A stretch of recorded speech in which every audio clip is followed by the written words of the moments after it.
morning once again. Good morning, GCC family. Doon po sa mga nasa sa online, sa FB at sa ating po Zoom. So good morning sa inyong lahat.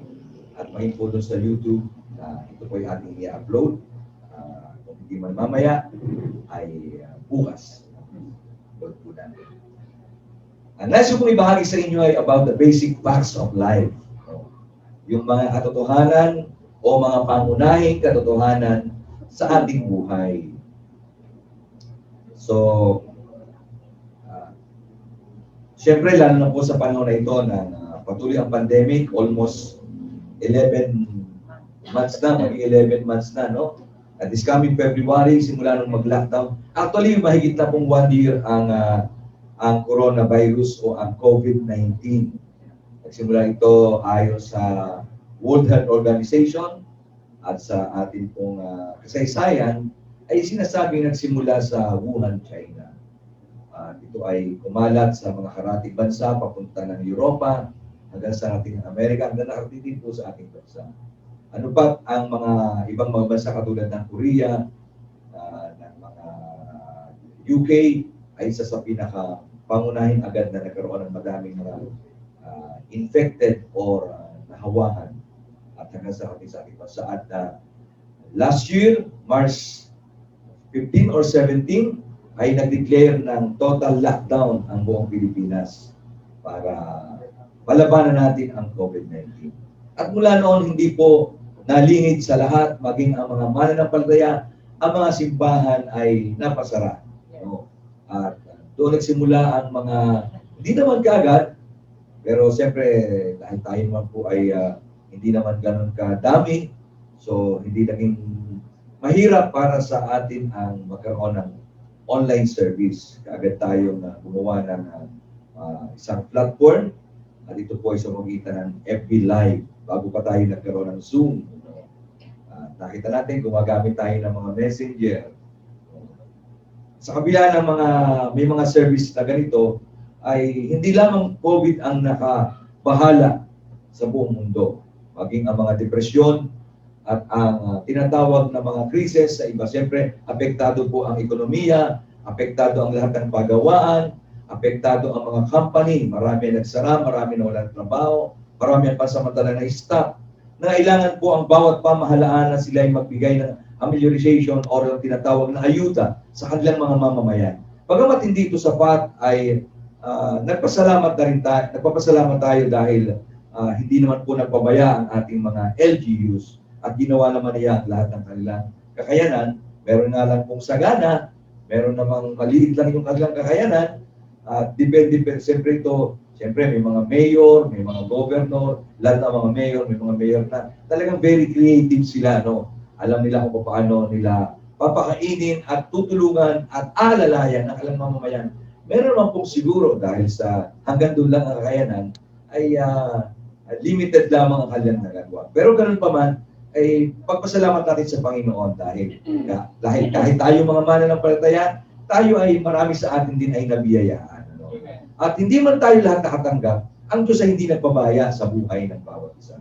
Pero sa kabila po ng lahat ng ito ay kahit na po sa kalipunan ng mga mananampalataya ay marami pa rin ang tinatawag na nag-alilangan o yung nagkaroon ng takot, nagkaroon po ng pangamba, at talaga pong nagkaroon ng doubt sa kanilang puso. Bakit pa nangyari ang mga bagay na ito?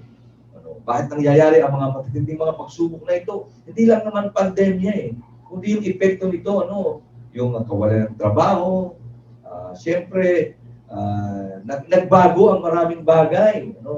Siyempre, kailangan lamang ang lumabas. Nung una nga 21 pataas lamang hanggang 59 years old ang pinapayagang lumabas. At kinakailangan pa, meron kang quarantine pass. No? Diba? Tatandaan nyo yun? Hindi naman katagalan, tayo may buhay pang lahat noon. Nagsang taon yun. At hindi lang yun.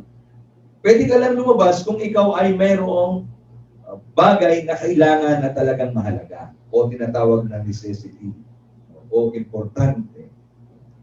Bagamat ngayon, ganun pa rin naman, at talagang kailangan mayroon kang mask, may face shield, nag-alcohol. Bagamat ngayon naman ay nasanay na tayo, hindi lamang naman mga Pilipino, kundi halos ang maraming tao sa buong mundo. Bagamat meron pa rin mga area na matitigas ang ulo, na ayaw pa rin. Hindi naman dahil sa nawawalan tayo ng pagtitiwala sa Diyos. Bagamat kailangan din natin ingatan ang ating mga sarili. Kaya nga tayo kumakain eh. Kaya tayo naliligo ay dahil bahagi ito ng pag-iingat ng ating kalinisan at pag-iingat sa ating kalusugan. Kumakain tayo ng tamang pagkain. Ultimo yung pag-exercise sa labas noon ay pinagbawal. No? Di bawal mag-biking, bawal mag-jogging, mag-walking. At kung man ay mag-exercise sa loob ng naging bakuran. At marami nga po ang nahuli, napapagmulta, ng mga tinatawag na nagpa-violate doon sa tinatawag na protocol ng government o ng LGU sa isang lugar patungkol po sa tamang pag-iingat. Kaya hanggang ngayon naman, kailangan pa rin natin magsuot ng proper na mga safety natin, mga gadgets katulad ng face mask. Sa mga mall, hindi ka pwedeng makapasok na wala kang face shield o may mga establishment, hindi ka pwedeng makapasok na walang face shield. Kailangan mo mag-fill up ng survey, ng health form. Kahapon, kahapon na yun, naggaling kami ng BSU. Isa po doon sa bisita ay si Congressman Rani Abu at saka si President Tirso, hindi si Terso Cruz III, si Dr. Terso Ronquillo, ng presidente ng BSU. Kilala mo naman, kilala ni kasi taga-BSU siya eh. So, yun ang at siyempre, ang pangunahin pong bisita doon, pagkakataroon din si Congresswoman Lani Cayetano, naka-face shield pa siya talaga. Kami naman may mga dalang face shield, pero inalaw naman sa loob na hindi naman face shield. Pero may mga dala lahat kasi nilikwero doon. And then, nandun din po si Congressman, isa nating kaibigan, si Congressman Marby Marino, matagal na nating kaibigan, bukal pa lamang siya ay kaibigan natin. And, siyempre, ang pangunahin pong bisita doon ay si dating Speaker Alan Peter Cayetano. Pagamat nababalitaan natin Kristiyano, first time kong nakaharap at narinig siya nag-preach, isa rin siya nag-preach at talagang siya Kristiyano. Bata pa lang siya, inalagaan na siya ng mga pastor. At hanggang sa Secretary, naging konsyal ng bayan, naging congressman, naging senador, bumalik sa Congress, naging speaker. So, ano man ang kalooban ng Diyos sa kanya, pero bata pa naman. So, ang meron siyang pre-request sa mga Kristiano. Na magkaanak na daw sila, wala pa lang anak, no?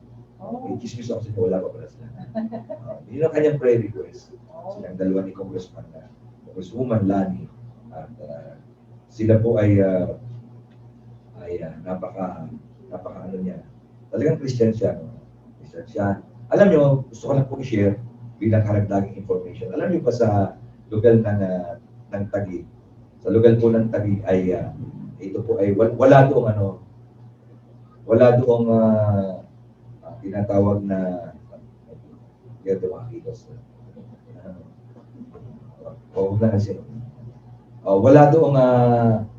Wala doong STL, wala doong wedding.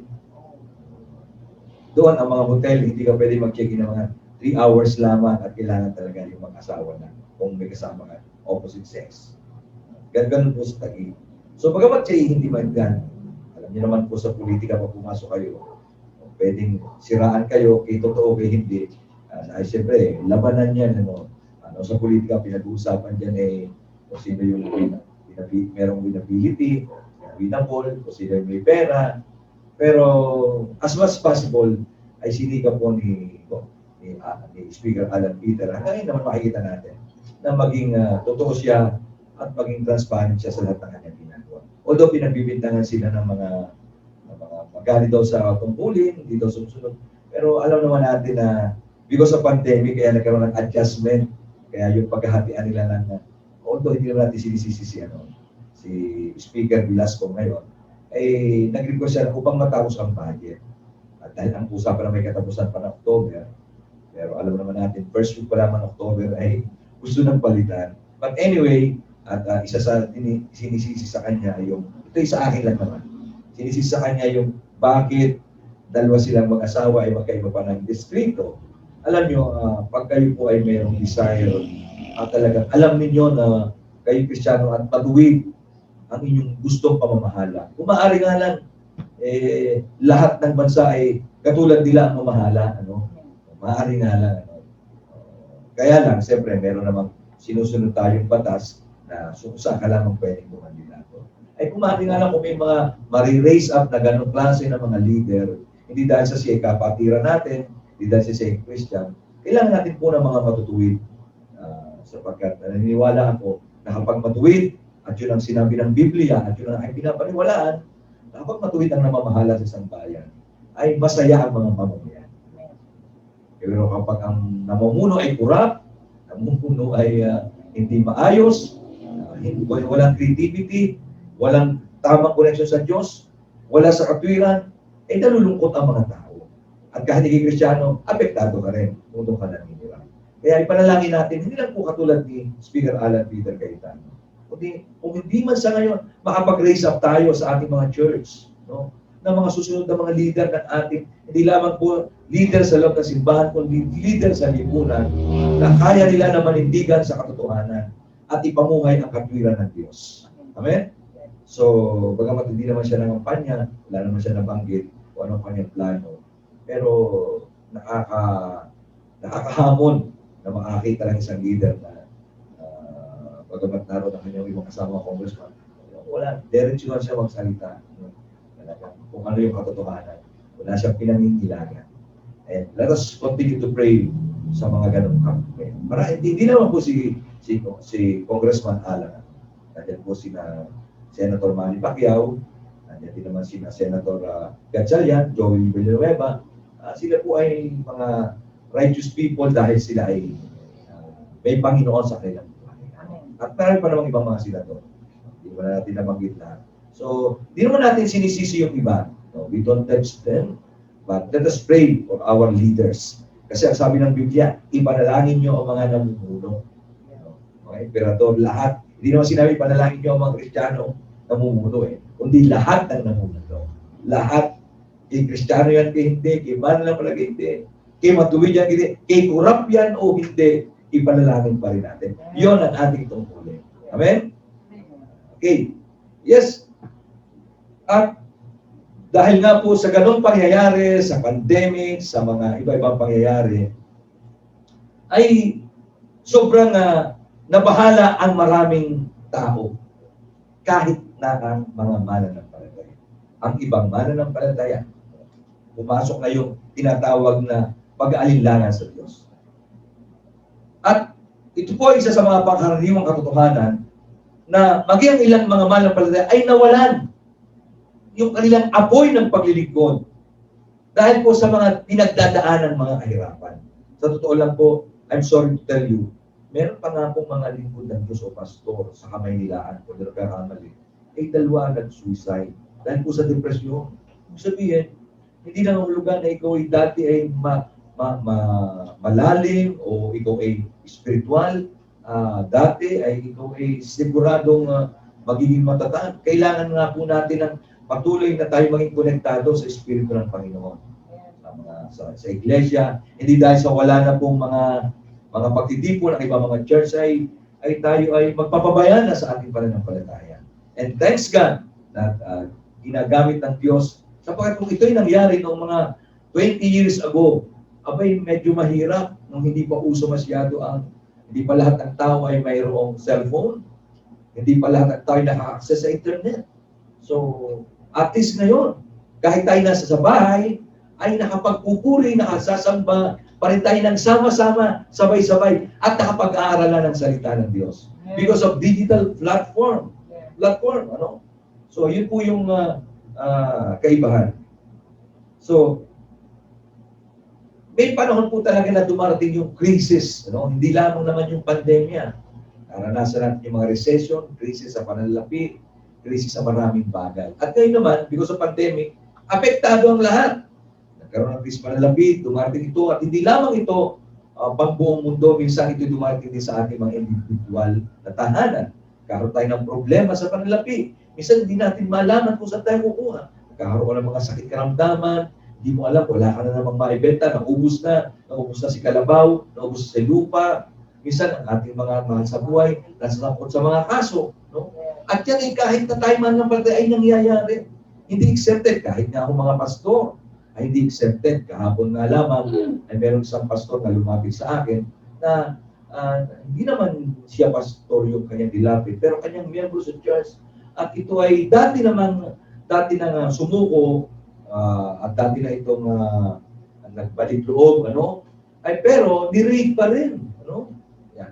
Siguro same story sa iba, ni-rape pa rin, at dahil doon, ang matindi ay kinuha pa yung lahat ng kanyang mga gamit, pati ATM card. Ay may magpapadala pa naman sa kanya ng perang galing ibang bansa.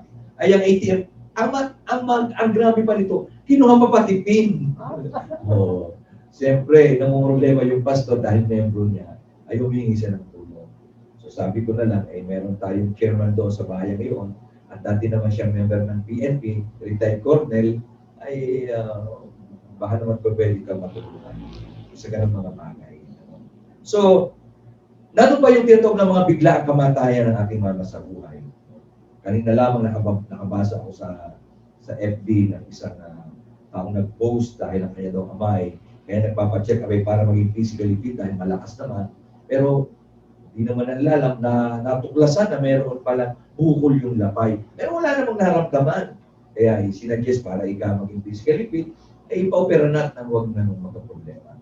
Pero nakailang pasok sa ospital, nakailang opera dahil nagkaroon ng problema. Dahil wala silang sapat na perang 800,000 from Mediatrix ay ilipat nila. Hindi ko na sabihin kung anong ospital. Dito lang sa Batangas City. Dahil mas mura-mura ng konti. Pero ang problema ay from ICU, dinala sa recovery, inuwi na sa bahay. Sumakit ulit ang tiyan. At inopera na naman ng panibago. At saka opera, in-ICU na naman, naka-recover na naman, bigla na naman sumigaw na naman masakantihan, dinala na naman sa ICU, yun, natuluyan namatay. Kaya nagreklamo yung anak sa akin, bakit naman ganun? Kalakas-lakas ng tatay ko na ipinasok sa ospital. Ay bakit ngayon ay hinayaan na mangyari ito? Dahil ang sabi naman ng simple lamang operasyon.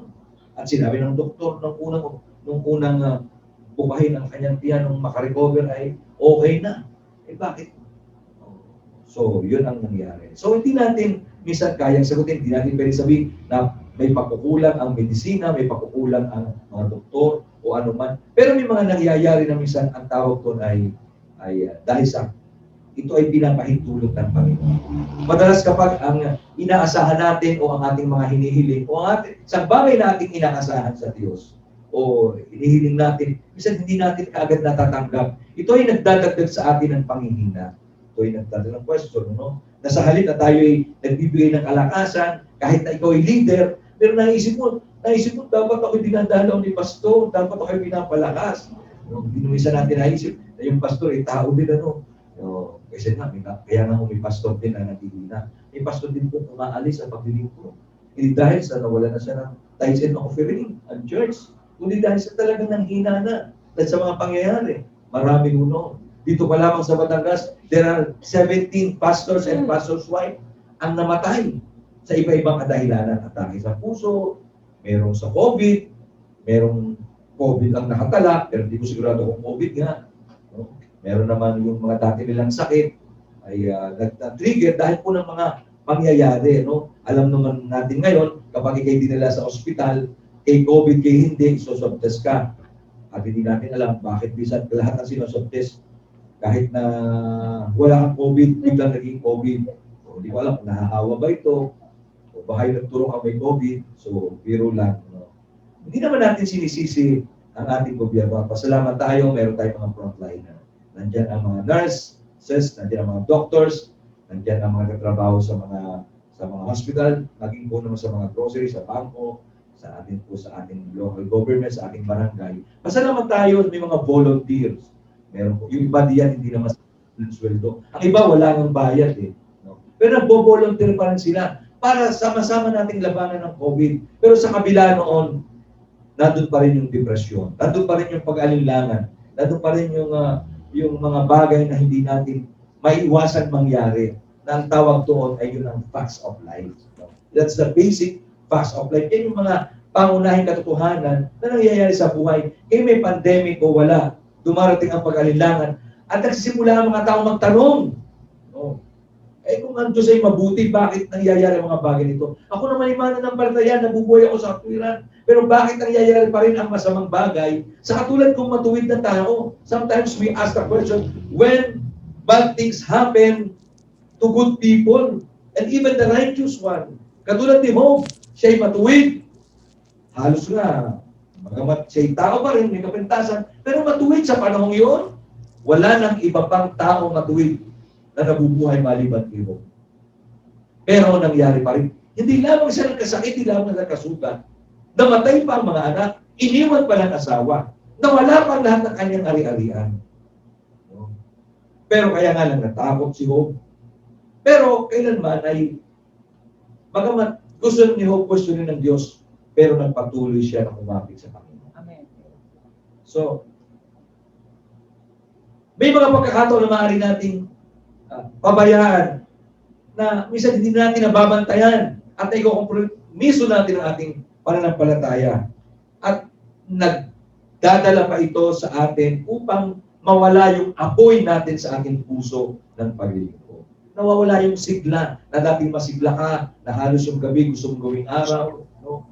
Kahit na maisip mo lang pagkakataon, kahit na may escape, gusto mo laging dinadalo, binibisita, tinitext ang iyong mga inaalagaan, pero nawawalan ka ng gana. Minsan napopokus na lang ang iyong paningin sa iyong sarili. Nawawala na yung apoy ng paglilingkod. No? Di ba natin napapansin? No? Ilan ba? Na-text mo na ba yung mga dati mong mga taong pinupuntahan, pina-Bible study o may cell group? Di ba? Napapabayaan natin. Nawawala yung apoy. At minsan napopokus lang tayo sa mga bagay na problema. Nakikita natin yung suliranin, nakikita natin yung mga dahilan, pero hindi natin nakikita yung pangailangan ng mga tao na kaya tayo nilagay ng Panginoon upang tayo gamitin yung pagpapala sa iba. Mas nauna natin, alam niyo po ba, hindi naman natin kailangan problemahin kung tutusin yung ating pangailangan. Ang liwaliwanag na sinabi ng banal na kasulatan, di ba? No? Sa Matthew 6:33, seek ye first the kingdom of God and His righteousness. At sabi ba, at ang 30% ng kailangan mo, ano sabi? 50%? Ano sabi? Ang kalahati ng iyong kailangan, o kailangan mo sa ganitong bagay, ano sabi po ng Bible? And all.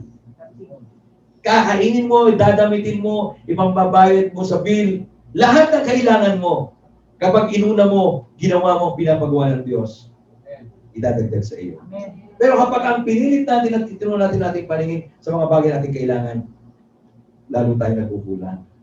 Yeah. Hindi ka na makaalis sa pagkukulang. Are you with me? Hallelujah. Kaya nga po, hinimok ni Santiago ang mga mananampalataya.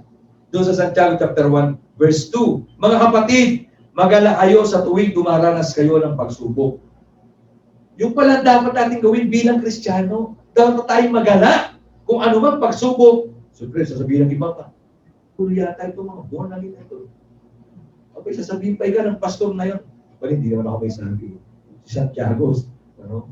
Sa Santiago chapter 1 verse 2, magalak tayo. Okay, magala kayo sa tuwing kayo'y dumaranas ng pagsubok.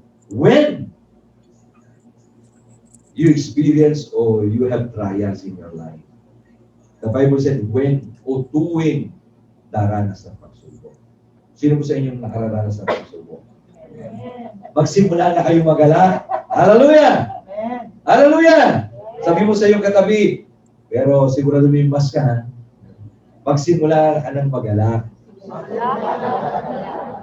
Hindi ka dapat manghina, no? Hindi ka dapat manlupay-pay.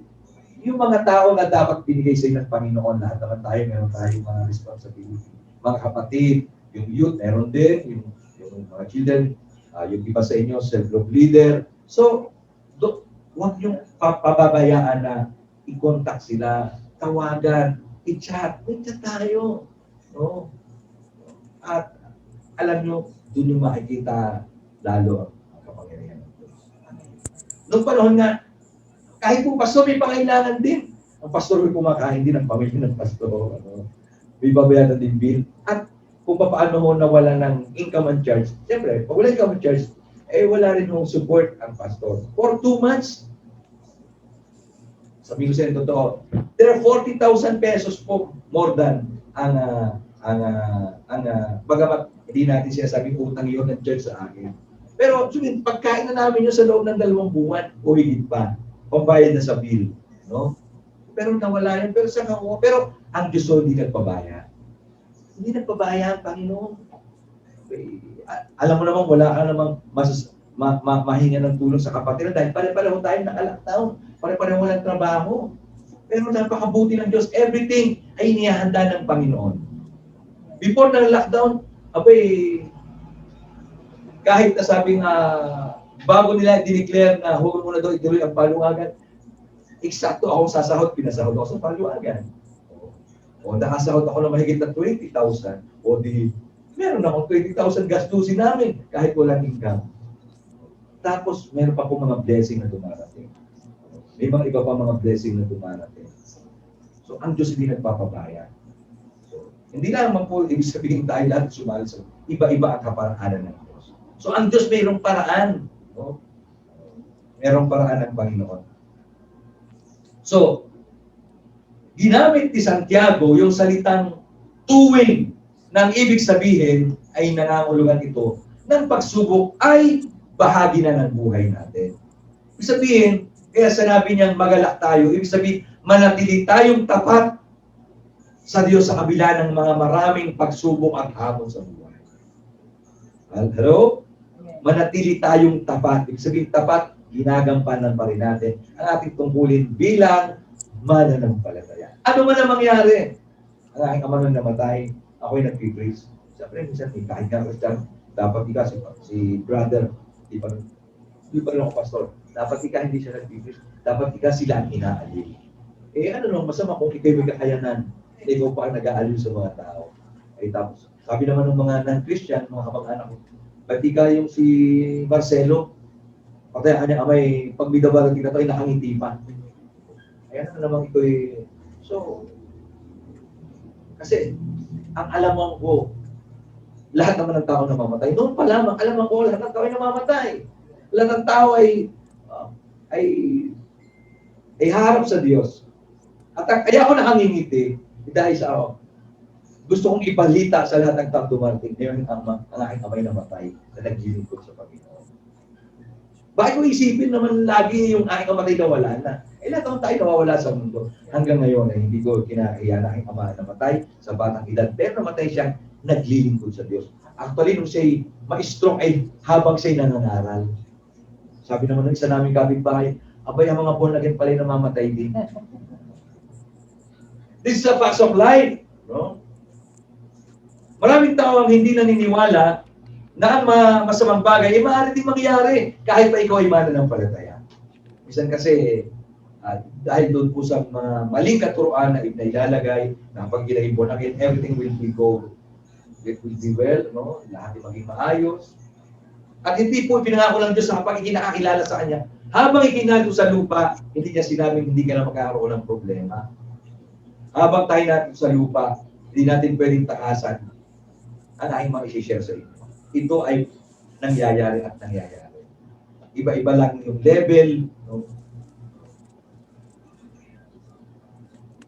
Dahil inaangkin po ng mga Kristiyano na naglilingkod naman tayo sa Diyos, kaya ang Diyos natin ay mabuti. At dahil sa Diyos ay mabuti, hindi na tayo papayagin na mangyari. No. Sometimes, may mga pagkakataon na kapag laging komportable tayo sa ating buhay, lalo tayong lumalamlam ang ating paglilingkod. That's why, pinahintulot ang Diyos to, hinayaan ito mangyari. Bagamat ang kaaway sinasamantala ang pagkakataon, pero hinayaan naman ito ng Diyos na mangyari upang lalong pag-abuyin ang ating paglilingkod. Hindi upang tayo mapanghinain. Hello? Ang isang Kristiyano ay madalas nagtatanong ng ganito, kung ang iyong Diyos ay mabuti, bakit nangyayari ito sa iyong buhay? Diba? Diba? O kung mayroong Diyos, bakit labis na pinagdurusa ang mundong ito? At ang mga tanong ito ay nagdadala ng pag-aalinlangan kahit pa po sa isang mananampalataya. Ang totoo, imposible na sa mundo na ito na mabuhay tayo na walang problema o yung term na utopia. Alam mo yung word na utopia? Ni-research ko, ibig sabihin pala, no? Yung lahat ay provided na. Wala ka nang alalahanin, walang problema. So, imposible mangyari yun. Na tayo mabuhay sa ibabaw ng mundo na ang mundo ay perpekto ng lahat ng bagay. At sa lalong madaling panahon, maiintindihan natin ating mapapagtanto. At matatanggap natin ang katotohanan o ang mga facts. Not just the truth, but the facts. At ito ay makabubuti sa atin kapag naiintindihan natin. Alam niyo ba na yung kaalaman sa mga katotohanan ng mga bagay, ito ay nagdadala sa atin sa isang kalagayan na upang ikay maging malakas, matatag. Minsan po ang isang tao kaya napapahama, kaya nanghihina. Dahil po sa kakulangan ng kaalaman. Dahil sa maling kaalaman. Kaya importante yung tamang kaalaman, tamang impormasyon. At hindi lang yun. Tamang hermeneutics sa Bible, tamang kaunawaan, tamang pagpapaliwanag, tamang pagkaintindi. Although sometimes, nagagamit natin ang Bible in an out of context. May mga bahagi ng Biblia na kahit na out of context, mananatili na tama pa rin. Kasi halimbawa, katulad ng John 3:16, ang konteksto talaga noon ay yung sinasabi niya ito kay Nicodemo. Pero saan mo mapihitin yung John 3:16? Manatili yung mensahe ng John 3:16, ang Diyos ay pag-ibig. Ang Diyos ay nagliligtas. So, bagamat sa pagbabasa natin ng Bible, importante po yung tamang konteksto. Importante alam natin. Don't apply the Word of God in a wrong context. Kasi yung iba nakabasa lang ng grace. Grace be with you. Ay, binibigay pala sa akin. Kalooban pala, dahil nagkataong grace ang kanyang nililigawan. Yung pangalan, sabi nga ng Bible kalooban sa akin si Grace. Kasi nakalagay ito sa Bible, grace be with you. That's out of context. Nakabasa na sa Bible ng Ibong Mandaragit, si ano na daw yun. No. Tandaan po natin. Pag yung konteksto ng Bible natin pinag-usapan, yung place, ang sentro nito ay ang Israel, ang Jerusalem. Pero, paano ito naging applicable sa atin? Because, kaya nga pag binabasa natin ang Bible, hindi mo lang binabasa ang isang verse. Binabasa mo halos ang lahat na nakapaligid dito. Tinitingnan mo, kailan ito sinabi, ginagamit mo yung sino, bakit, why, who, when, yung maraming W, who, ginagamit natin. Then why, then how, paano. So ginagamit natin, kanino ito sinabi, bakit ito sinabi ng Panginoon, anong klase ng mga tao ng paligid doon, anong kultura nila. Ay halimbawa, kapag pinasok mo yung konteksto ng pananamit ng tao noon, halimbawa, pinasa mo sa Bible, at hinanap mo yung konteksto ng pananamit ng tao noon, abay, mali ang ating damit. Sapagkat ang damit ng tao at babae, halos naman parehas lalo na sa panahon ng Israel. Nagkakaiba lang sila dahil alaman mo ang damit mo. Dapat ang damit ng lalaki nakabukod. Lalo na nung sila'y nasa sailan. Hindi naman sila nakabibili ng bagong damit Ni chinelas, hindi naman sila nakabibili. O sandalyas, wala naman silang chinelas. So, ibig sabihin, hindi natin pwedeng apply yung konteksto ng kanilang mga kasuotan sa panahon ngayon. Are you with me? Maging awitin. Ang awitin talaga nagbabago yung modelo ng maging paggamit ng mga gadget. Kapag ang ginagamit mong gadget pa, yun pong pang 1990s o yung early 2000, abay, hindi ka makaka-adapt sa ating panahon. That's simple. Hello? Naintindihan niyo po ba? So, kaya nga, importante na intindihan natin. Hindi dahil sinabasa mo sa Bible, ganon, applicable. So, katulad ng mga kanta nila noon, naniniwala ako sa panahon ni na Pablo, pag ang kinanta natin ay yung panahon ni na Pablo, sa panahon ngayon, tatawanan tayo. Maaari yung lyrics ay magkakapareho, pero yung tempo, yung mga melody nagbabago. Hello? Yung instrumento nagbabago. Dati, drums, ngayon nga, ang drums, ginawa na lang din na electronics Bagamat gumagamit ang iba ng yung organo, ngayon, electric na rin. Ang gitara, electric. So, nagbabago. Are you with me? So, lahat tayo ay nakararanas ng mga pagsubok. Lahat. Sapagkat bakit? Nabubuhay tayo sa isang broken down world. Nabubuhay tayo sa isang mundong nasira. Bagamat, from the very beginning, God created the heaven and earth, isang perfectong mundo.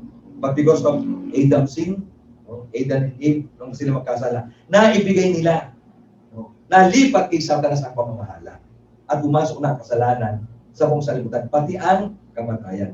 Nabubuhay tayo sa isang, bakit? Kaya nga, ang nangyari, tayo ay nasa isang nasisira o nasirang mundo. Bagamat ito dati perfecto. Yes, nilikha ito ng Diyos na perfecto, pero yun na nangyari. Because of sin, pumasok ang kasalanan. Sabi na John 14 verse 30. John 14 verse 30. Dahil dumating na si Satanas na siya naghahari sa mundong ito. Siya naghahari doon sa puso ng mga tao walang pananampalataya. Nagaw siya ng kontrol. Pero ano sabi ng Panginoon? Wala siyang kapangyarihan sa akin. Hindi na nga hulugan, may kapangyarihan na rin siya sa Diyos. Kaya nga, kapag ang Diyos ang ginawa nating sentro at Panginoon nating buhay, doon nawawala ng karapatan si Satanas na pangimasukan ng buhay ko. Malibang ipinahintulot ng Diyos. Dahil siya walang kapangyarihan sa Panginoon. Tayong tao, pwede tayong madaya. Kaya nga, hindi tayo pinapayagan ng Diyos makipag-usap sa anumang mga ibang espiritu. Espiritu ng sabi patay, demon spirit. Huwag tayo makipag-usap. Kung meron mang gumagawa nun, yun ang isang malaking kasalanan. Yun ang itinuro ng Bible mula sa Exodus, Leviticus, at hanggang sa Isaiah. Kinasusukan man ng Diyos ang mga tao na nakipag-usap sa espiritu ng patay. Nakipag-usap sa demonyo. Ay bakit ka pa ng Jesus? Di ba sinabi ng Bible? Nahigit pa magagawa natin sa Panginoon? Yes. Sinabi yun ng Bible. Ang tinutukoy ng Panginoon ay hindi yung kanyang kapangyarihan at yung kanyang ginagawa bilang Diyos. Bilang mga sa pagbabahagi ng salita ng Diyos, yung authority na ibinigay sa atin ay upang ibahagi ang salita ng Diyos. Hindi upang gayanin natin ang kaya lahat gawin ng Diyos. Kaya huwag kayo makikipag-usap sa patay, huwag tayo makikipag-usap sa patay o sa demonyo o sa anumang bagay. Una, ang isang tao namang namatay, kapag namatay, ay hindi ibig sabihin pagala-gala pa ang kanyang espiritu. At 4 na araw muna daw, hindi pa daw natatanggap na siya'y patay na kaya pala may apatan. At kaya may 4 na puan, ay doon 4 na pung araw munang pag-alagala bago umakit sa langit o sa impyerno o saan man o sa purgatorio. Yun ang paniniwala, yun ang mga tradisyon na ating natutunan sa mga reliyon. Pero ang totoo, ang tao pag namatay, babalik siya sa Panginoon, ang kanyang kaluluwa at espiritu. Kung siya iligtas, sabihin ng Diyos. Kung siya iligtas, sa kamatayang walang hanggan. Naintindihan po ba natin? So hindi po pwede ang isang taong namatay ay bumalik at sumapi sa isang katawan, isang tao. Hindi siya pwedeng sumapi sa hayop. At kung meron man nangyayari ganito mga bagay, hindi yan espiritu ng taong namatay. Yan ay familiar spirit or demon spirit. Naggagaya, kahit nga buhay, pwede pa rin gayanin. At ang demonyo po, wala ho sa gubat lamang. Wala lang yan sa mga bukid, kahit sa mga kamay nilaan, sa mga syudad, maraming demon spirit. No? Lahat ng dako, naroon ang demonyo para magwasak, pumatay, magsira. Pero ang Diyos naman na parito, para magbigay ng buhay na maayos, mapayapa, masagana. Kaya ganun kahalaga po ang pananalig at pananampalataya sa Panginoon. Kung nais natin tayo ay pagkaroon ng kapamahalaan at kapangyarihan laban sa kaaway. Kung sa ating sariling lakas, wala tayong magagawa. Pero, hindi ka na pwedeng madaya. Kaya nga po tayo pinagbabawal na makipag-usap sa demonyo. Kasi si Jesus, okay lang siyang makipag-usap. Ang Diyos, kinakausap nga niya ang Diyos. Ni Satanas ang Diyos. Bakit? Ang Diyos kasi, kahit gano'n kasinungaling ang Diablo, hindi pwedeng madaya si Jesus. Amen? Pero tayo pwedeng madaya. Sa totoo lang, dami pa rin mga pastor na suswim. Nadadali po ng mga swimmer. Hindi nadaya. Di ba? Madami. Kahit nga ako, naging biktima rin po dati ng mga ganyan. Yung nadadaya kayo ng mga matatamis na pangungusap, marami. Nagkakasakit. Sabihin, we are born, tayo ay subjected pa rin sa mga facts of life. No? So, nagkasalang sa katuhan laban sa Diyos. At hindi lahat ng bagay sa mundo ay nasira. Ang mundo ay hindi na perpekto tulad ng buong sanlibutan. Hindi na ito ay imperfecto. Pero, sa kabila noon, ang Diyos ay nabigay sa atin ang kaalaman at karunungan. Kaya nga po, yung kalakasan, yung katatagan, ay nagmumula sa posisyon ng kaalaman. At ang pagkaalam na ang mundo ay nasisira, kailangan alam natin yung facts of life, yung tayo na sa mundo na sa mundong nasisira, na handa tayong harapin anuman ang mangyari. Sapagkat naniniwala tayo, on the end of the day, everything, ang lahat ng bagay, magiging maayos ulit, magiging perfecto. Sapagkat tayo mananampalataya, naniniwala tayo. And the last day, sa huling panahon, sa huling pagbalik ng Panginoon, doon aayusin na muli na gagawin niyang perfecto ang lahat ng bagay. But now, kaya nga tayo inatasan ng Diyos na ipangaral, ibahagi, alagaan ang mga dapat alagaan. Bantayan ang dapat bantayan. Dahil alam ng Diyos, ang mundong ito ay nasisira at nasira dahil sa kasalanan. Amen? Amen. So, inaasahan natin na ang panahon na yon, ang lahat ng bagay ay magiging maayos lahat. At sa panahon na yon, kapiling natin ang Diyos magpakilan. So, mayroong panahon na tayo, yun ang tinatawag, ang blessed hope natin ay hindi yung rapture. Ang blessed hope natin ay hindi yung kung ano mga blessed. Ang blessed hope natin ay si Jesus. Sa yung ating pag-asa. Ngunit, mula doon hanggang ngayon, ang mga nakikibaka at ang pakikibaka na natural lang na ang tao, dumaranas pa rin ang tayo ng mga kalungkutan. Yun nga, sa isang church, kapag nga merong umalis, ang pastor nga minsan hindi makatulog. Diba? May isang church, isang miyembro na talagang na maalam na, o kaya hindi na umaate. Di ba, yung pastor minsan nag-aalala, magdamag iniisip, ano kaya nangyari, bakit kayo hindi nadalo, bakit kayo na maalam na. Minsan hindi nakakatulog. Sabihin, kahit sino nakararanas tayo ng kalungkutan, nakararanas tayo ng mga bighati sa buhay na ito.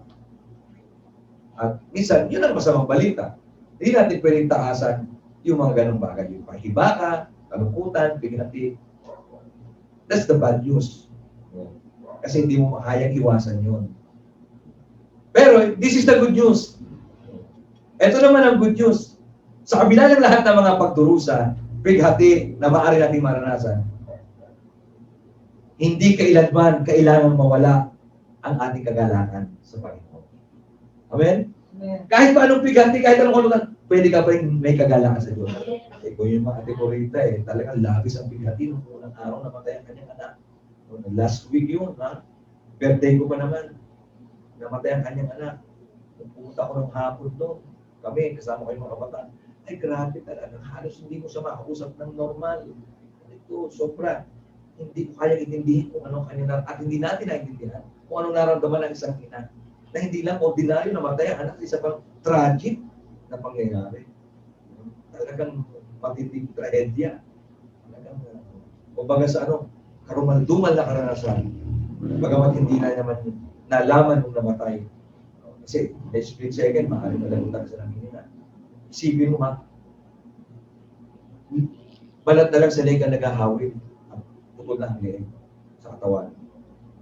Yung buka bagamat ang mukha ay ayos, ang likod pala ng ulo, sabi ng nag-autopsy, kasi ang iyong palat sa laki ng buka ng likod. Ang katawan, halos ito ay nasira. Wasak, labas ang lahat ng organ. Yung puso na tanggal. Imagine, ang ama niya may kwento sa akin. Kaya naman labis ang hinagpis ng isang ina. Ayoko pala may ginasasaktan. Katanggap nila na lahat tayo namamatay. Pero yung makita kanya na sa ganung palagayan, pinapakasakit. At hindi natin alam kung anong nararamdaman ng isang ina. Iba rin nararamdaman ng ama.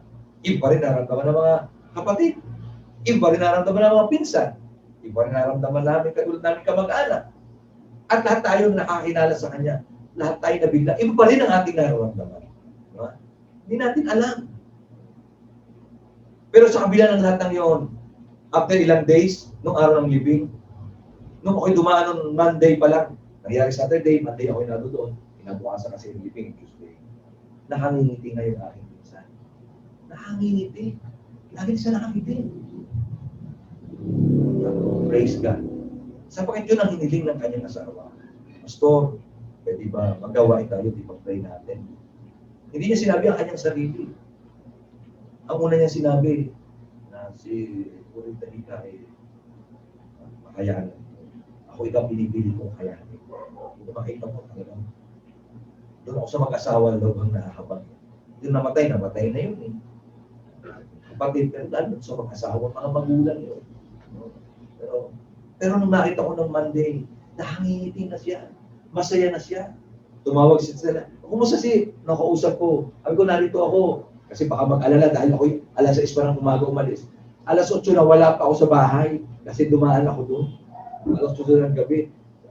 Narito ako. Ay, may pumunta pa dito. Ako hindi na bukas sa libing. Ang ina gabi na. Gabi na, nag-aaya. So. Okay. So, narito pa ako. Ay, kumusta si Ate Corita? Eto, bagong ligo, maganda na ulit na.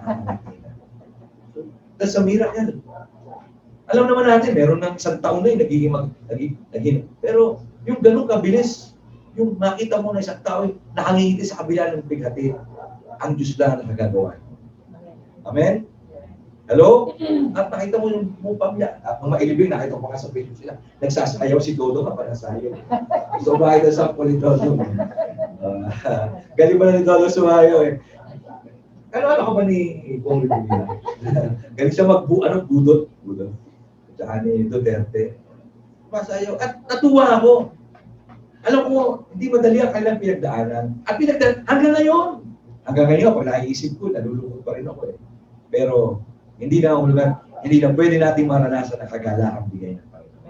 Amen. So yun ang mabuting balita. Ano man ang ating maranasan, ano mang bigati, ano mang kalungkutan, sa kabila ng lahat, pwede pa rin hindi mawala sa ating mga puso, sa ating buhay, ang kagalakang bigay ng Panginoon. Dahil ang ating pag-asa ay hindi lang sa buhay. Kung ang pag-asa lang natin sa buhay na ito, wala lang pinakawawang tao kundi ang mga mananampalataya. Ang sabi ni Apostol Pablo. Di ba? Hindi po ako may sabi ni Apostol Pablo. Pero ang mabuting balita, ang pag-asa natin, hindi lang sa buhay na ito. Yun ang malaking pag-asa nating mananampalataya. That's why we follow up. That's why we reach out people. That's why inaalaga natin ang mga taong binibigay sa atin ng Panginoon. Huwag tayong manghinawa. Dahil kung ang pag-asa sa buhay na ito, asikasuhin na lang natin ating sarili. Pero hindi. Kung tunay tayong umaasa sa kabilang buhay natin, sa buhay na kapiling ang Diyos, magpakailan pa man. Huwag tayong manghinaw, huwag tayong manghinawa. Huwag nating hayaang mawala ang apoy ng ating paglilingkod. Abutin natin ang dapat nating abutin. Lahat ng tao ay binibigay sa atin ng Diyos sa ating paligid. May dahilan ng Diyos at dahil upang atin silang abutin. Alam niyo, sabi nga po ni Speaker Alan Peter, hindi man ako manalo sa mga susunod na eleksyon, hindi man ako mapaluklok kung ano pa mang pwesto ang gusto kong labanan. Ang mahalaga sa panahon na ito, habang ako'y nabubuhay, may bahagi ko ang salita ng Diyos. Saan mo namang pagkakataon, yun ang mahalaga sa Kanya. Hindi man ako manominate para kumandidato sa mga susunod, anumang posisyon. Dati siya senador na, kumandidato ng Vice President. Maaari siya kumandidato ng Pangulo, pwede naman siya hindi manalo, pwede rin manalo. Pero ang mahalaga, sa atin bilang mananampalataya, yung naibabahagi natin ang kabutihan ng Diyos. Sa pwede natin pangunahin tungkulin, yun naman po ang pinakamalalim natin tungkulin sa buhay na ito eh. Kaya tayo nabubuhay. Yung ibahagi natin ang kabutihan ng Panginoon. Palakasin natin patatagin ang mga tao na binibigay sa atin. Hello? Amen. Kasi yun naman talaga ang pinakamahalaga. Hindi naman yung kotse, bahay. Pagkamat yan yung mga biyaya ng Diyos na kailangan lang natin. Pero ang pinakamahalaga ay yung ibinabahagi natin si Kristo. Ibinabahagi natin ang kalakasan ng Diyos. Binibuild natin ang buhay ng mga tao. At nagagawa lang natin yung gamitin natin. Yung kung ano ang meron tayo. Wala naman ako katulad ni Pastor Dax. Pwede naman hindi ka umalis ng bahay. Hello? Meron kang cellphone, meron kang internet, meron kang laptop, kahit na data, kahit na text, tawag. Eh, wala naman, hindi na. Yung ipamamasahe mo, bili mo ng loan. Di ba? So, reach out. Yung ating mga member ng cell group, and encourage them. Turuan natin sila. Ituro natin ang katotohanan. Disciple natin sila. Hello? Amen. John 16 verse 33. Sinasabi ko sa inyo mga bagay na ito para magkaroon kayo ng kapayapaan sa akin. Daranas kayo ng paghihirap dito sa mundo. Sinabi nila ng Panginoon eh. Kaya nga hindi natin pwedeng taasan yun. Daranas tayo ng paghihirap sa mundo. Kasama na yung mga iba-ibang kapighatian. Pero, magpakatatag kayo dahil nagtagumpay na ako laban sa kapangyarihan ng mundo. Maging ang job na pagtagumpayan ng Panginoon. Kaya natin maging matatag kapag lagi tayong nakatune up sa tamang frequency, sa tamang Diyos. Amen? Amen. Hallelujah. Alam niyo, there are basic facts of life. Meron mga pangunahing katotohanan sa buhay. Number 1, ito hindi natin patatakasan. Sakit at kamatayan. Yes, naniniwala ako sa divine healing. Marami na akong, at hanggang ngayon nararanasan natin, marami kayo dyan, nararanasan ninyo, yung divine healing. Pinalangin natin, gumagaling. Ang Diyos nagpapagaling, malumhala cancer na, pinagagaling pa ng Panginoon. Pero nang patay na, binuhay pangalan ng Diyos. Pero namatay din naman. Siyempre. Pero dapat din natin tandaan na tayo nasa nasisirang mundo. Mamalansa ka lamang maghapon at mamayang gabi, kapag naambon, hindi lumabas ng bahay, sigurado bukas may sakit ka. Pag minamalas-malas ng konti, hindi na hospital, may COVID ka. Kahit hindi COVID. Tayo na sa mundo, ang sakit kamatayan ay hindi pwedeng takasan ni human. Tayo tatanda. Kukulubot ang balat. Kahit anong gawin mo, anumang treatment na gawin mo sa iyong buhok, mamumutit. Sa mga lalaki karaniwan, kalalaki ang mga nakakalbo. Kahit at suklay ko nga nung una papaganon. Ngayon patabi. Pero minsan pababa na tinatakloban na yung mga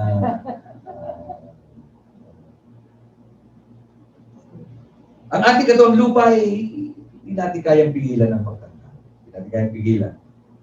Kaya tayo mapinsala, magkasakit, at makaranas ng physical na kamatayan.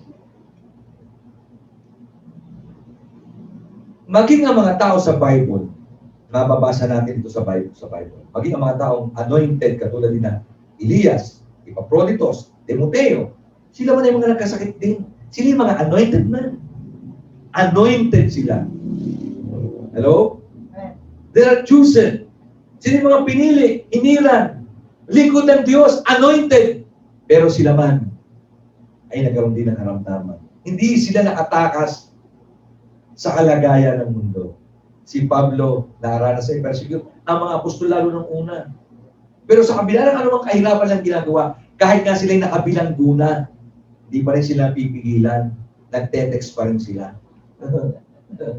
Wala nung text Nag-chat-chat pa rin sila. Wala pa nung chat. Pero hindi sila napigilan na sumulat ipangaral ng salita ng Diyos. Tayo naman, di man tayo bilanggo. Nasa bahay lang. Nakakapag-MP ka nga kung ano nang pinapanood. Hindi mo walang ma-sharean ang iyong kapatid. Mapalakas ba kumusta? Ang hilig natin manood, maghapon na tayo natin sa harap ng TV. Naalala mo ba na baka meron kang isang kaibigan kapatid na hindi na lupay-pay, hindi mo pinansin, nag-text na pala sa'yo, baka magpapakamatay na. Di ba dami nagpapakamatay ngayon? O nalulupay-pay, nanghihinaw, baka may pangailangan. Isa man lang prayer, kapatid. Gusto mo, sabihin, hindi mo mapuntahan.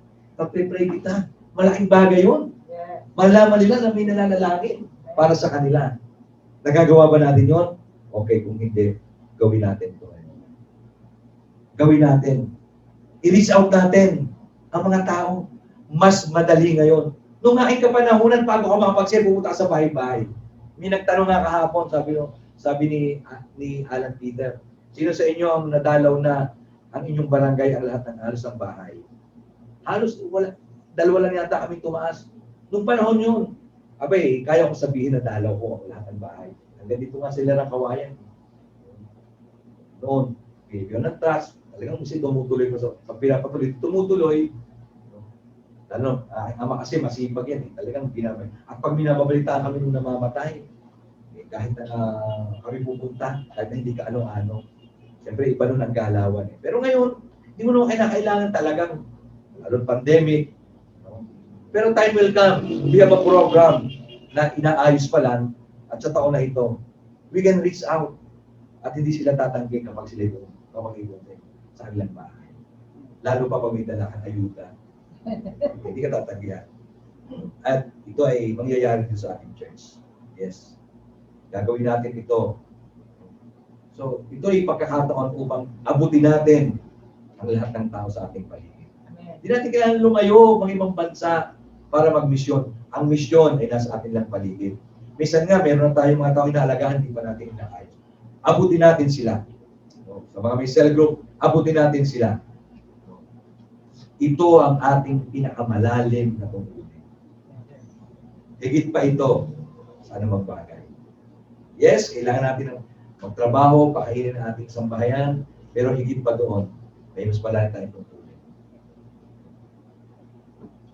Pangalawang bagay, hindi natin hindi na inaasahang aksidente.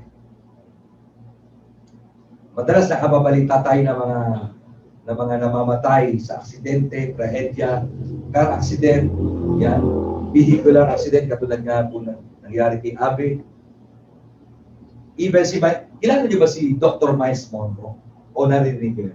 Dr. Miles Monroe. Isa po sa mahusay na inspirational speaker ng mga pastor, mga leader. Kilala siya sa buong mundo, lalo sa Amerika. Si Dr. Miles Monroe at isang paborito kong basahin ng kanyang mga libro. May mga libro, may mga articles siya na ako'y nababasa. Meron akong kaibigan na talagang pastor na favorite siya, si Miles Monroe. Pero, nagkaroon ng plane crash. Bumagsak ang aeroplano niya sila sa kanya. Siya namatay. Mabuti pa si Abe, nakita pa ang kanyang bangkay. Nabuksan pa. Sa kanya sunog. Hindi na pwedeng masilip ni naman. Siya nakita pa yung mukha niya buo. Yun, wala halos. Pero sa kabila noon, hindi pa rin natin dapat sisihin ang Diyos. Amen? Sapagkat nangyayari yan kahit kanino. Isang sikat na basketballista noong last year, kilala natin, Kobe Bryant, ang kanyang anak. Ay, sino mag-aakala? Tapos isang iglap, mamamatay. Marami. Ang ating presidente, dating Ramon Magsaysay, namatay din sa plane crash. Kapatid ni Wayden King, Christian yan, ha? Napakagalante sa mga gawain ng Diyos. Galing Mindoro. Saan bumagsak? Dito sa may area ng San Jose. O Cuenca ba yun? Di ba? Nung last year din ba yun? O 2 years ago, bumagsak ang aeroplano. Di ba? Dito pa nangyari sa Batay. Ito ba bumagsak? Ay, helicopter. Chopper pala. Chopper. Okay? So, minsan nakarinig tayo ng mga sanggol na pinanganak na may kapansanan. At minsan, maaaring naisip natin, siguro kasalanan ito ng kanyang ina. Minsan naisip natin, sino kaya may kasalanan? Naniniwala ako, sabi ko nga sa preaching, nung isang linggo, nung living ni Abe, naniniwala ako, hindi sila dyan ng driver. Nung umalis silang bahay, hindi niya inisip na si ma-aksidente. Bagamat may pagkukulang pa rin sila. Bagamat sila may pananagutan pa rin. Hindi lang sa batas, kundi sa pamilya ni Abraham. Naniniwala ako, hindi niya inisip na pag-alis ko ng bahay, ako magpamaneho. Pagdating ko ng Batangas, kasi galing daw Bacolod o Iloilo ba? Pagdating ko ng Batangas, may babanggayin ako doon ng bumotor. Hindi niya inisip yun.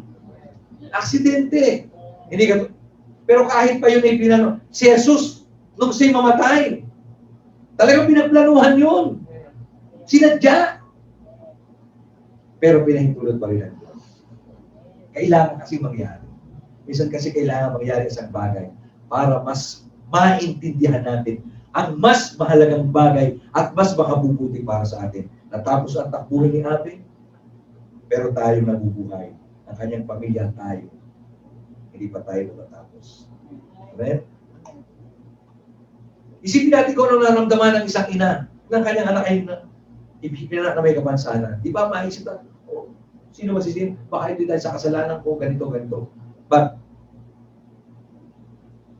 Ang lahat ng bagay may nagtanong sa Panginoon, sabi, kayo may kasalanan, kayo wala, hindi ito dahil sa kanyang kasalanan. Walang dapat sisihin, sabi ng Panginoon. Nangyayari ang lahat ng bagay upang lalong mahayag ang kadakilaan at kapangyarihan ng Diyos. Nakita ko nga po ang kapangyarihan ng Diyos sa buhay.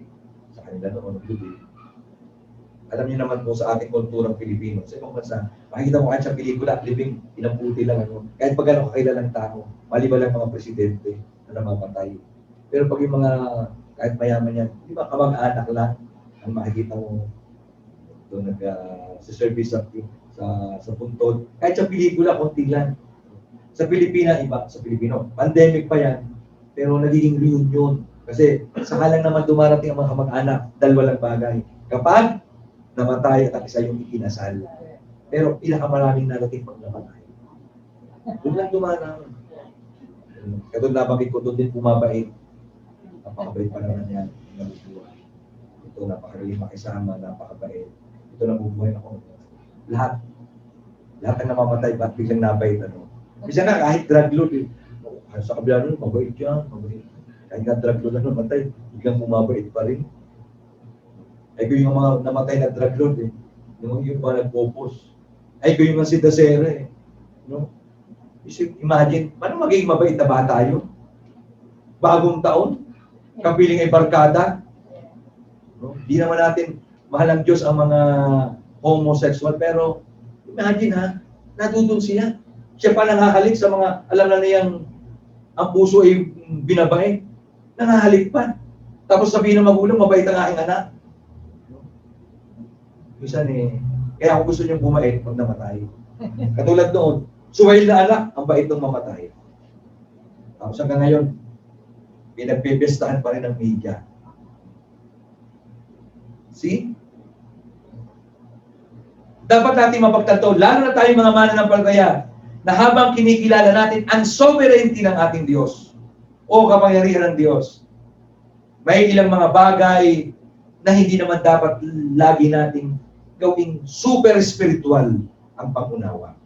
Tandaan natin, kahit tayo mananampalataya taga-langit, kahit pa tayo tag-iban, ang bayan natin, ang langit, ang tunay nating bayan, alalahan natin tayo nakatungtong sa lupa. We must live and we must accept that importante pa rin yung mga practical na bagay. Use our common sense. Kapag sumakay ka ng isang pampasahero, sasakyan, at wala kang pambayad, magagalit sa iyo ang driver. Hindi ibig sabihin, pinipersecute ka dahil kay Kristiyano. Kaya ka nagagalit sa iyo, hindi ka nagbabayad. Kapag bumili ka sa tindahan, na wala ka dalang pera, dahil wala mga pwede mangyari, hindi ka makabili o pag-uwi mo ngayon may utang ka. Hello? Are you with me? So common sense, practical, yung practical na buhay, hindi natin pwedeng alisin sa atin. Tanggapin natin ang katotohanan ng mundo ito na ating ginagalawan ay hindi isang perpektong mundo. Sa panahon na palagay ko lang, kapag palagi natin kabili ang Diyos, palagi ko hindi na tayo magtitinda. Kung ano man natin gagawin, hindi ko pa rin alam. At naniniwala ko, hindi totoo sinasabi na ibang wala daw tayo gagawin kundi sumamba at magpuri. Meron siyempre tayong gagawin, bagong mundo, bagong langit Ano? Pero hindi naman yung pagpupuri ka at sasamba paano naman katulad namin, katulad ni Riz. Sana sa kabilang buhay, maganda na yung boses. Hindi na sintonado. Pero hindi na nakahulugan, hindi lang akanta at aawit.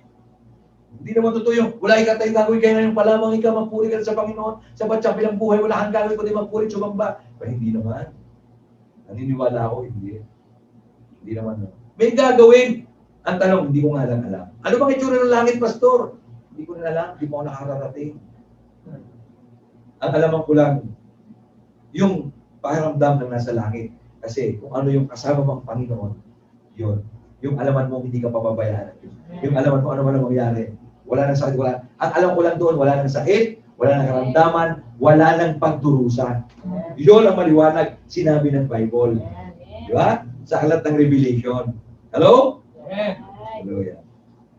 Pangatlo, ito pa ang isang dahilan, hindi magandang pamantayan sa pamumuhay. Ang nasirang mundo na ating ginagalawan ay puno ng gera. Siyempre, kagutuman, sakuna, maling pamamahala sa ekonomiya, korupsyon, Hindi magandang pamantay sa at marami pang iba. Kalamidad. So, yan given yan lahat ng yan. Nung pumutok ang bulkan, ang daming mga churches doon, nagkahiwa-hiwalay ang mga membro. Pinilit sikapin ng pastor na matipon pa rin sila. At sila nagpapapunta sa iba-ibang lugar. Sinikap niya pagsama-samahin sila. Kung hiwa-hiwalay man ang kanilang tirahan, ay sa isang bayan lang sila naroon. At nagawa ng pastor na nakakahamon ng mga pastor doon sa lugar ng mga Balete, sa lugar ng mga Alisay, no? Sa lugar ng mga Agoncillo, San Nicolas, Agalemery. Pero pinahintulot ng Diyos. Nagkaroon naman ng pagkakataon upang may bahagi natin ng marami, sabay-sabay, nakapagpunta tayo sa upa. Hanggang ngayon po, kaibigan ko yung mga bata doon sa Wawa, Ilaya. Ako isinama nila sa kanilang group chat. Sila isa sa nagla-like, namumumusta lagi. At naniniwala ko, araw ng pwede. Kaya kung kayo nag-chat sa inyo, alam ko sa inyo, di ba? Huwag nyo titigilan, patuloy silang konta, patuloy kumustahin. Sabihin nyo na pinag-pray pa rin namin kayo, di man kami nakapupunta dyan sa araw, makikita-kita pa rin tayo. Pero hanggang ngayon, inatat ko sila. Kung isang araw nakita ko yung Tagaro nagtitinda dito ng isda, tawag, Pastor, tuwa, Uy, kumusta po kayo? Mabuti naman po. Ito, nagtitinda ko kami dito. Ay, mabuti. Darating dito, mga taga-Wawa. Yung isang pamilya, talagang nakatuto yung bati. Talagang akala mo tupang-tupang mo siya. Pastor! Nagkamusta ko kayo? So, yun ang mga dahilan kung bakit tayo hinimok ng salita ng Diyos. Lahat ng mananampalataya sa buong mundo ay sinabihan tayo na ipanalangin natin ang mga pinuno ng ating pamahalaan. Sapagkat hindi lahat ng namumuno ay matuwid. Kaya nga, dalangin natin magkaroon ng matuwid na ng mga namumuno. Pero sa kahit sa gusto, kahit pa nga matuwid, alam mo nang ito ang mas karapat-dapat. After the election, sa totoo lang, maraming nahahalal na hindi naman karapat-dapat. Pero wala tayong magagawa, yun ang pinahintulot. Maraming tinuturuan. Maaari tayo sa sinitrain ng Panginoon. Tinuturuan tayo. Paano? Kasi, ang ipapanalangin mo lamang ba yung ibinoto? E paano pag hindi nanalo, tangang binoto yung hindi mo nanalo, yung nanalo yung hindi mo ibinoto? So, ang tungkulin natin, ipanalangin pa rin sila. Yeah. Amen? Sabi ng unang Timoteo, chapter 1, verse 2, una sa lahat, ipinakikiusap kong ipanalangin ninyo ang lahat ng tao. Imagine, lahat pati kaaway mo, ipanalangin mo. Amen? Napagpalain din siya ng Diyos. Sino sa inyo walang kaaway? At hindi nagkaroon ng kaaway kahit kailan. Kahit hindi tayo nangaaway, minsan may nangaaway pa rin, no? Binambabas pa rin. Huwag mo lang pilitin pag ayaw na sa'yo. Pero kailangan pa lagi pag-ulit. May hugot yata. Pero sa kabila nun, ipanalangin mo pa rin. Hindi lamang yung mga tao nagmamahal sa'yo, pati yung hindi nagmamahal sa'yo. Yan. Ipapanalangin mo pa rin. Pero naman si Sharon Cristobal, si Sharon Tinuto. Tawa siya na yun. Ipanalangin natin. Ipanalangin nyo ang lahat ng hari. Kaya ibinoto mo ko hindi, lahat ng namumuno.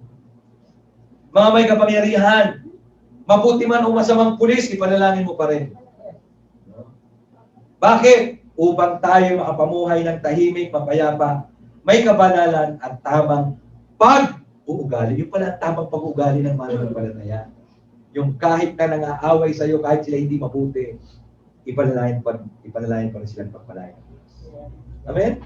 Kung ipanalangin na sila mapahama, mabigyan pa rin sila ng pagkakataon na sila maligtas. At minsan, pag sila naligtas, mas matindi ang patotoo. Hallelujah. Meron kaming isang kasama, hindi ko na pabagitin kung ano kanyang religious affiliation. Hindi siya kasama ng mga grupo ng mga mananampalataya.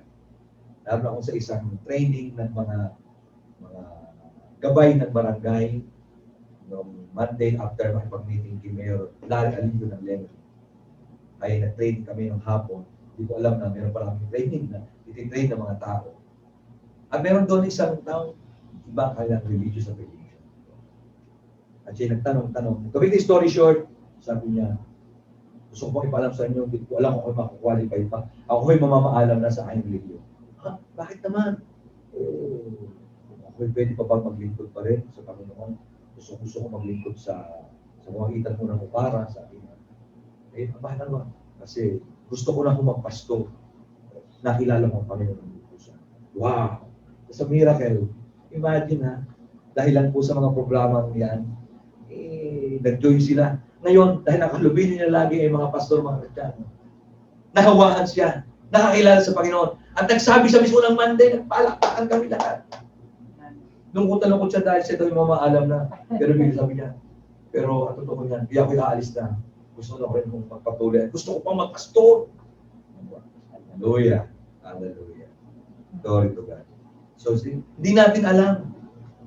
Malay natin, ano ba isang araw magiging mayor, yung batang Amosin na uhugin na naglalaro sa inyong kapitbahay. Pastor, at yan ang magiging mayor, isang mayor na Kristiyano, matuwid, mamamahala. Pastor, hindi pa naman born again yun eh. Kaya nga siya mo. Eh, paano kung yun ang plano ng Diyos? Yung batang yun, na maging mayor, susunod na congressman, ay isang Kristiyano congressman. Pero, paano siya makakilala kung wala namang aabot at magbabahagi sa kanya sa salita ng Diyos? Amen? Amen. Hallelujah. So, kailangan nating manalangin at ipanalangin ng mga mananampalataya ang ating mga pambansang pinuno, ang ating mga local government leaders, barangay, upang dumaloy ang mabuting pamamahala sa kanilang buhay para sa kapayapaan natin din mga mananampalataya. Kaya nga sabi ng Panginoon, para kayo'y makapamuhay ng maayos. At ito ang bagong pagbubuhay. Pang-apat, Pass of life, yung tinatawag na the harassment of the devil, of the demon harassment, o yung pang-abuso ng demonyo. Ang buhay na ito ay na ating ginagalawan ay nasa isang spiritual na pahibaga. Tayo na isang spiritual na labanan. Ang pakikitigba natin ay laban sa espiritu, not against flesh and blood. Sabi ng Ephesians chapter 6. We are restless not against flesh and blood, but against principalities, rulers of this world. No? Mga kapangyarihan sa himpapawid, ibig sabihin, mga hindi natin nakikita kalaban. Katulad ng pandemya, hindi mo natin nakikita. Ang kalaban natin ay ang pandemya. Hindi yung mga tao. Hindi yung taga-China. Pag galing China, parang mga tao, alam nyo, ako Chinese. Noong una, pag mayroong isa sa isang barangay na nagkaroon ng coronavirus, at nalaman, halimbawa, sa Hilarang Kawayan, tapos bigla si Sister Dalia na masyal, pumunta ng ilan, at alam, pati si Sister Dalia, ito Hilarang Kawayan ako, kinatatakutan na. Di ba? Eh ngayon, kapitbahay mo na meron. Eh, nakaupo po sa pultahan. Ito pa rin po kwentuhan. Kasi naalaman natin, huwag lang naman ikaw hahalubilo, lalapit, makikipagyapusan pa, makikipagbeso-beso pa. Alam mo na namang infected, hindi. Pero pwede pa rin natin silang tulungan. Eh noon, katulad na lang dito sa Concordia, siyempre, hindi pa. Kahit tayo, biglang nagkaroon, 2 positive. Ay ito yung niyahatid ko. Ay talagang, nag-test ako sa mayor. Kasi nag-chat. Ay kung mayor, pwede ho ba kaming taga-Ilat South ay dumaan sa Concordia? Pwede naman, naka-lockdown lang yung mga tao, pero yun naman kalye, bagamat mayroong, ang hindi lang yung pwede gawin, tumigil. Yung mga magtitinda, hindi pwede magtinda, sarado ang mga tindahan. Ang ginawa namin sa kanila, hindi sila pwedeng lumabas. Binigyan namin sila ng 2 days na pagkakataon para makapamili, para kailangan nila sa loob ng 14 days. Tapos pag kami dadaan pa, talagang kailangan mong bilisan ang sakayan. Dito may dalawang casting. Pero ngayon, hindi natin alam Hindi natin alam kung sino positive at negative. Kasi nauso na yung mga asymptomatic. Hindi mo alam kung baka na pag tinest tayo dito, baka na kung sa tayo para ilang pudil dito, baka na kalahati nito mag-positive. Hindi natin alam.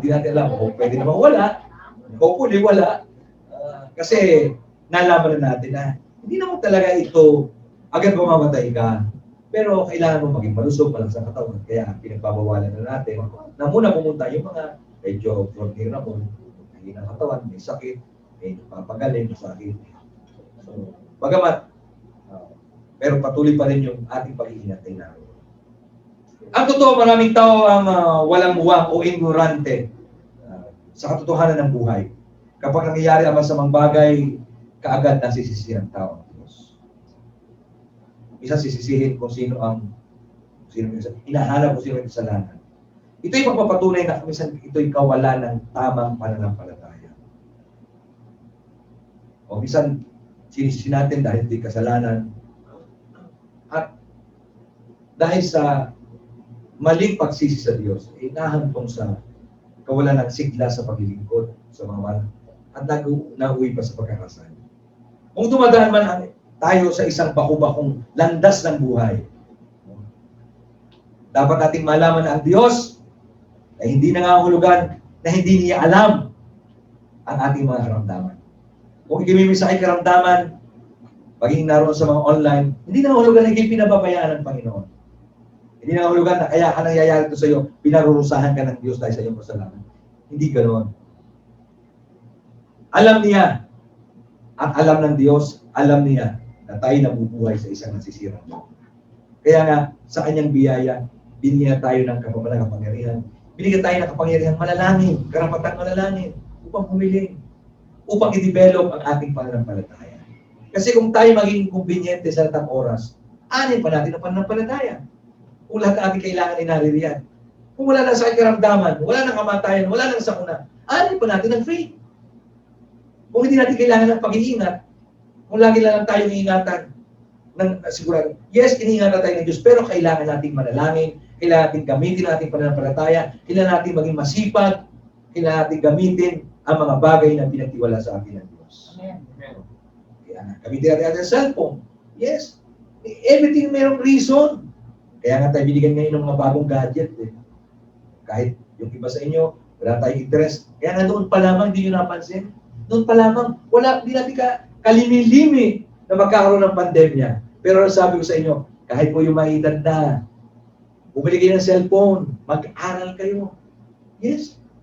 Di ba? Tandaan nyo ba? Lagi ko binabanggit. 5 years ago. 4 years ago. Pero hindi natin alam.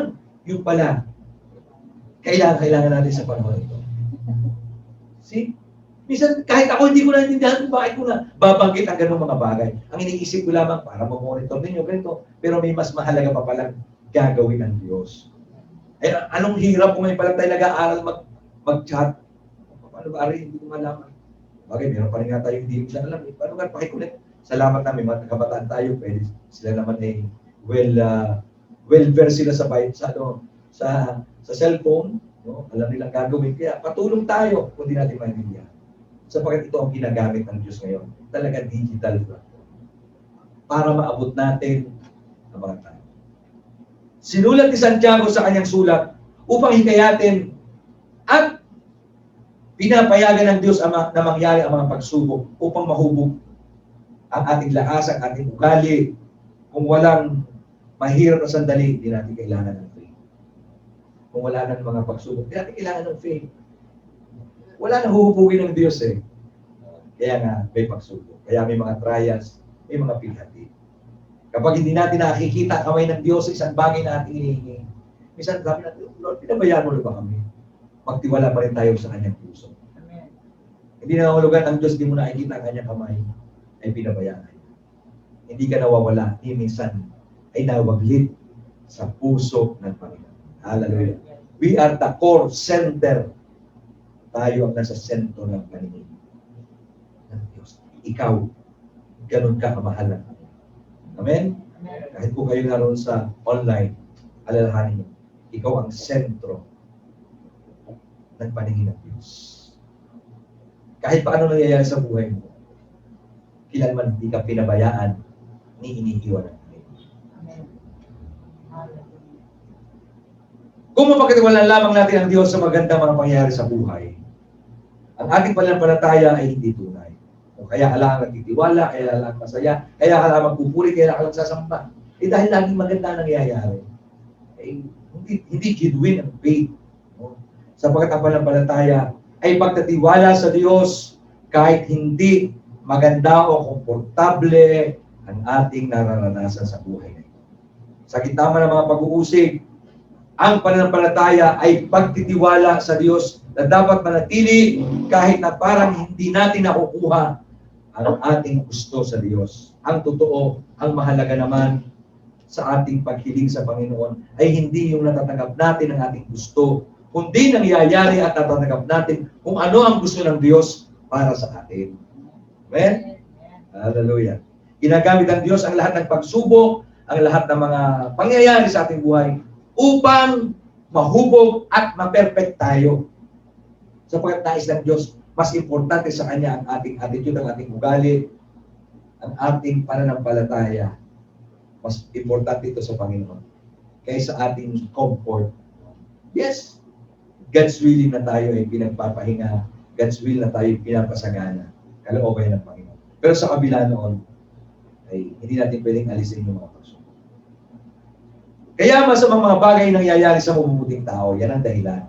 Bakit ba ang masamang bagay ay nangyayari pa rin sa mabuting tao? That is the reason. Ngunit tulad kung paano nakapagpapagaling ang mapait na gamot. Siyempre, di ba? Lahat ng mga gamot na mga kailangan, lalo mga antibiotic, ano? Alam mo, minsan ginaya ko yung aking lolo nung nabubuhay. Yung tawagin namin mamay ubos. Nung siya nabubuhay, may sakit sa baga. Ang ginagawa niya, tinatagal na yung kapsula, nilalagay niya sa kutsara at nilagyan ng konting tubig at iniinom. Naalala ko yung kanyang ginagawa. Kaya pala sinangibit, sobra pala yung sama ng lasa. Ay yung pala tinuruan sa doktor, ang puso daw mabilis ang epekto. Ay ganun daw. Kaya pala kinakapsula dahil masama ang lasa. Ay ginaya ko minsan, ay muntik na ako nasuka. Ay pagkakapait pala. Pero mabisa na. Mabisa na. Ganun din sa ating buhay. May mabuting dinudulot at mabuting ginagawa. Ganun man kapait ang ating karanasan. Ito'y tutulong sa atin upang tayo mahubog at lalo tayong maging manlagumpay sa mga susunod pang panahon. Upang anumang dumating, lagi natin itong mapapagtan. Amen? Kaya nga ano ang sabi dito, the last verse na ay bibigay sa inyo, last verse, 1 Corinthians 10:13. Dito sa ang salita ng Diyos, walang pagsubok dumating sa inyo nang hindi naranasan ng ibang tao. Sa ibang salita, ang ginamit dito ay walang tukso. Ngunit, maasahan natin ang pangako ng Diyos na hindi niya tayo pababayaan subukin ng higit pa sa ating makakaya. Kaya kung dumaranas kayo ng pagsubok, gagawa siya ng paraan para mapagtagumpayan ninyo iyon. Hallelujah. Tayo po'y tumayo.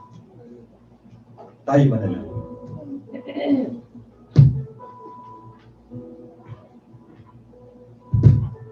Yes, Lord, we ask, and you continue to give us a passion to share the word, a passion to reach out more souls, a passion to take care and shepherd the flocks na ipinagtiwala niyo sa amin.